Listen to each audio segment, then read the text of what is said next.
பொதுவாகவே மணி பிளான்ட்டை வளர்க்கணும்னு நினைக்கிறவங்க எல்லாருமே நார்மலாக இந்த மாதிரி பாட்டில் வந்து பார்த்துட்டிங்கன்னா வச்சு வளர்த்துட்ருப்போம். ஸோ இந்த பாட்டில் வச்சு வளர்க்குறதுக்கும் நீங்கள் வந்து பார்த்தீங்கன்னா இந்த மாஸ்டிக்கோ இல்லை காயஸ்டிக்கோ கொடுக்கறதுனால உங்களுக்கு என்ன பெனிஃபிட் ஆகும்? ஒரு செடி மணி பிளான்ட்டில் அதனோட கணுப்பகுதியில் எல்லாத்துலேயுமே வேர்கள் வளர ஆரம்பிக்கும். ஸோ அந்த வேர்கள் வந்து நம்ம வைக்கக்கூடிய அந்த காயஸ்டிக்கோ இல்லை மாஸ்டிக்கோ அது பிடிச்சிச்சு அப்படின்னா இன்னும் நல்லா இருக்கும் அதனோட க்ரோத். ஓகேங்களா? ஸோ இப்போ இங்கே ஒரு மாஸ்டிக் வந்து பார்த்தீங்கன்னா வச்சுட்ருக்கோம். ஸோ மாஸ்டிக் வைக்கிறதுனாலையோ இல்லை காயஸ்டிக் வைக்கிறதுனாலையோ உங்களோட செடிகள் பார்க்குறதுக்கு அவ்வளோ சூப்பராக பர்ஃபெக்டாக இருக்கும். இப்போ தான் ஸ்டார்ட் பண்ணியிருக்கோம் இந்த மாஸ்டிக்கோ இல்லை காயஸ்டிக்கோ கொடுக்குறதுக்கு.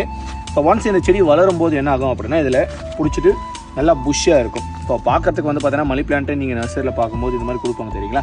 இந்த மாதிரி தான் ரெடி பண்ணி கரெக்டாக ஒரு 2-3 மாதங்களுக்கு அப்புறம் பார்த்தோம் அப்படின்னா இன்னும் அவ்வளோ அழகாக இருக்கும். ஸோ யாராவது இந்த மாதிரி புதுசாக ட்ரை பண்ணோம் அப்படின்னு நினச்சிங்கன்னா ஒரு பிவிசி பைப்பில் தேங்காய் பஞ்சு வந்து பார்த்தீங்கன்னா தேங்காய் நாரை சுற்றிட்டு ஸோ ஒரு த்ரெட்டு போட்டு கட்டிடுங்க, நீங்களே ரெடி பண்ணிக்க முடியும். ஓகேங்களா? Thank you, bye bye, happy garden.